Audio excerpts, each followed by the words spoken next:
Bonjour, bienvenue sur votre chaîne monéco.casa. Aujourd'hui, nous allons continuer par la correction de l'exercice numéro 3 de la composition régionale de Casablanca 2017. Alors, il s'agit dans cet exercice, là, ça parle de fonctions affines et linéaires. Le plan étant rapporté à un repère orthonormé, on considère une fonction définie par l'image de -3, c'est 5, l'image de 5, c'est 1. Et à partir de ces données, montrer que la fonction x, l'expression de la fonction s'écrit sous la forme réduite -1/2 de x plus 7/2. Puis après, nous allons déterminer le nombre dont l'image est 0, c'est-à-dire quel est l'antécédent de 0, puis déterminer les coordonnées des points d'intersection de la représentation graphique de la fonction f et l'axe des abscisses. Puis après, là, on introduit une autre fonction, cette fois-ci linéaire, et on doit vérifier que le point A appartient à l'intersection des représentations graphiques de f et g.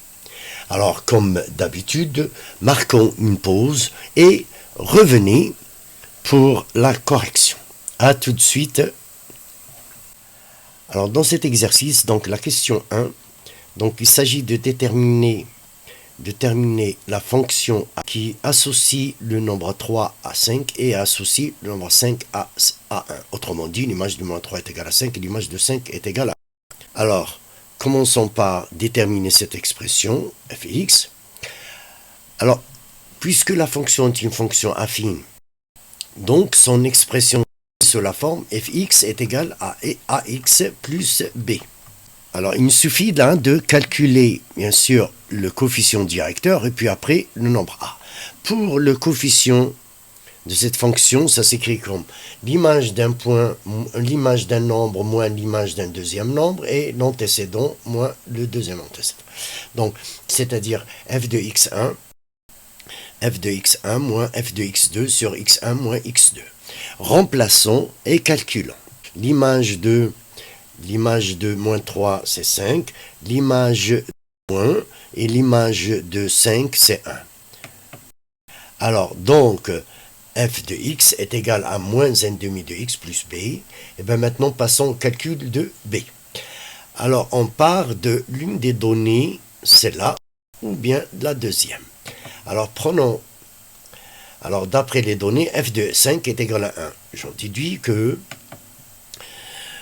là, je remplace x par 5, et là, j'aurai -1/2 de fois 5 plus b est égal à 1.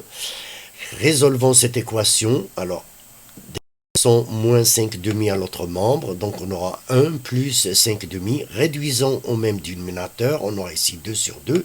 Ça nous donne, bien sûr, 5 sur 2. Conclusion. La fonction f, son expression est f de x est égal à demi de x plus 7/2. Alors maintenant, question B. Déterminer le nombre ayant 0 comme image. Autrement dit, c'est-à-dire un nombre x tel que f de x égale à 0. Alors soit x réel tel que son image par f est égale à 0, donc l'antécédent de 0. Il suffit de remplacer f de x par l'expression qu'on vient de voir et de résoudre l'équation. Cela signifie bien sûr que 1/2 de x plus 7/2 est égal à 0. Alors multiplions les deux membres par 2. Je multiplie par 2, comme ça je me débarrasse du 2. Et j'aurai x7 est égal à 0. Déplaçons le 7 de l'autre côté et ça nous donne bien sûr x est égal à -7. Passons à la question suivante.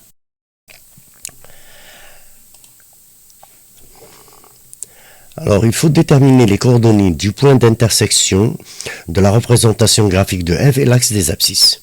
En clair, donc, soit cette droite, la représentation graphique de la fonction f, et là, il coupe l'axe des abscisses en ce point, c'est le point M. Donc, ce point-là a pour ordonnée 0. Donc en fait, il faut déterminer le nombre x, l'abscisse, mais l'ordonnée on l'a déjà puisqu'il appartient à l'axe des abscisses. Alors, il suffit de résoudre l'équation f de x est égal à 0. Autrement dit, il faut trouver l'antécédent du nombre 0. Mais d'après la deuxième question, on a déjà résolu cette équation et on a trouvé que x est égal à moins 7. Conclusion, le point M a pour coordonnée moins 7, 0. Question suivante. On considère maintenant la fonction définie par g de x est égal à moins 4x. C'est une fonction linéaire. Vérifiez que le point A de coordonnées moins 1, 4 est le point d'intersection des représentations graphiques des fonctions f et g. Autrement dit, c'est que ce point-là, il vérifie l'expression de f comme il vérifie l'expression de g. Autrement dit, le nombre 1, l'abscisse moins 1, il a la même image par f et par g. Allons-y. Alors notre travail consiste, comme d'habitude, derrière chaque question, il y a toujours un travail à effectuer, à montrer que f de xa est égal à g de xa. C'est-à-dire, or ya, ce n'est autre que 4.